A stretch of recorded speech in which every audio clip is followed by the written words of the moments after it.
আসসালামু আলাইকুম, welcome to আখি স্বপন ব্লগ। সবাই কেমন আছেন? আজ আমি আপনাদের সাথে একটু অন্যরকম ভিডিও শেয়ার করছি।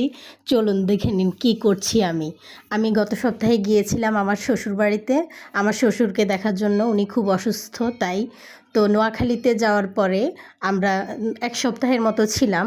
ওখান থেকে আসার সময় তড়িঘড়ি করে চলে আসতেছি, তখন কারণ আমাদের গাড়িটা চলে এসেছিলো। তো ব্যাগে যে কী কী ঢুকানো হয়েছে সেটা আসলে আমি দেখিনি। আমার শাশুড়ি মা আর বড় যা মিলে সব প্যাকিং করেছে। তো ঢাকায় এসে তো আমি ব্যাগ খুলে অবাক, আল্লাহ এত জিনিস আমার বাসায়, এত 2 ব্যাগ ভর্তি জিনিস। তো আমি খোলা স্টার্ট করলাম আর আপনাদের সাথে শেয়ার করা শুরু করলাম। তো প্রথমেই দেখছেন যে একটা নারকেল, আমার শাশুড়ি মা অনেকগুলো নারকেল ফাটিয়েছিলেন। লাস্ট মুহূর্তে ছিল বলে সবগুলো নারকেল কোরানো হয়নি। চাচি সবগুলো নারকেল কুড়িয়ে উঠতে পারেনি, তাই যতটুকু নারকেল কোরাতে পেরেছে অতটুকুই আমাদেরকে দিয়ে দিয়েছে। আর যেটা ফাটানো ছিল সেটাও দিয়ে দিয়েছে প্যাক করে। আর চাচির হাতে আমার জন্য এক বক্স মরিচ বাটা করে দিয়েছিল, কারণ আমি মরিচ বাটা খুব পছন্দ করি। আর সাথে দিয়েছিল অনেকগুলো চালের গুঁড়ো। শীতকাল এসেছে, তাই আমার শাশুড়ি বলল যে শীতের পিঠা খেয়েও এগুলো দিয়ে। আর বড় যা এই ফাঁকে কী কাণ্ড করেছে, আমার বড় ভাসুর তো সরকারি চাকরি করে, উনি পুলিশ, তো উনি এরকম রেশন পান। তো আমার যা কী করেছে, আমাকে বেশ কয়েকগুলো মসুরির ডাল, সাথে দিয়েছিল 5 কেজি আটা, এগুলোও ঢুকিয়ে দিয়েছিল। আমি কিছু দেখিনি, এগুলা বাসায় এসে দেখলাম। পরে আবার আপনার ভাইয়া কি করেছে, আমি যে একদিন আমার বাবার বাড়িতে ছিলাম, তো ওই দিনে আপনার ভাইয়া ওদের বাড়িতে ছিল। ও তখন 4টা দেশি হাঁস কিনেছে, 2টো দেশি হাঁস আর একটা চীনা হাঁস, আর কিনেছিল একটা বড় রাজহাঁস। ঢাকা থেকে আমরা যেগুলো কিনে খাই ওগুলো এতটা টেস্ট হয় না, অয়েল হয় না গায়ে। তো এই জন্যে গ্রাম থেকে কিনা, ওগুলা গ্রামের পালা হাঁস, একদম স্কিনগুলো খুব ভারী থাকে, অনেক অয়েলি হয়, খেতেও ভালো লাগে।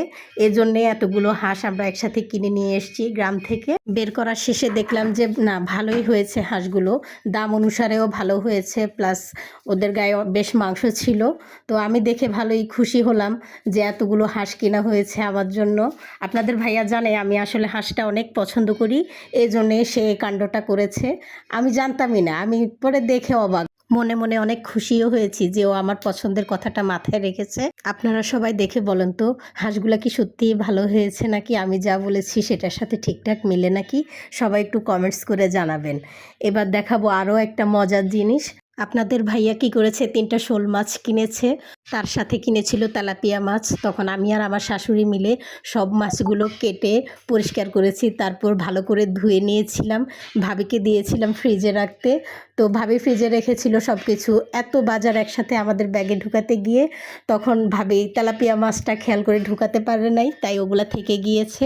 এইবার দেখাবো আমার বড় ছেলের পছন্দের একটা জিনিস। আমার বড় ছেলে হাঁসের ডিম খেতে পছন্দ করে। ঢাকায় যে হাঁসের ডিমগুলো পাওয়া যায় ও ওগুলো পছন্দ করে না, তো গ্রামেরগুলো হলে সে খুব ভালো করে খায় আর কি।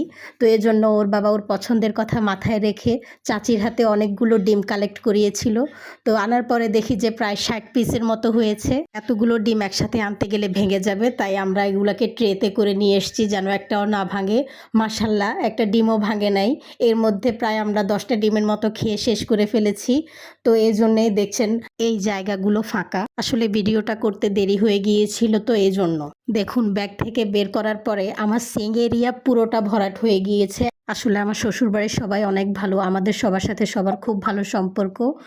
তো আমার শ্বশুরমশাই তো অসুস্থ, আপনারা সবাই আমার শ্বশুরমশাইয়ের জন্য দোয়া করবেন, আল্লাহ যেন ওনাকে খুব দ্রুত সুস্থ করে দেন। আজ এই পর্যন্ত, কেমন হয়েছে সবাই জানাবেন। আর আপনাদের যদি আমার ভিডিওটা খুব বেশি ভালো লেগে থাকে তাহলে প্লিজ একটা লাইক দিবেন, কমেন্টস করবেন, শেয়ার করবেন এবং ফলো বাটনে ক্লিক করে দেবেন।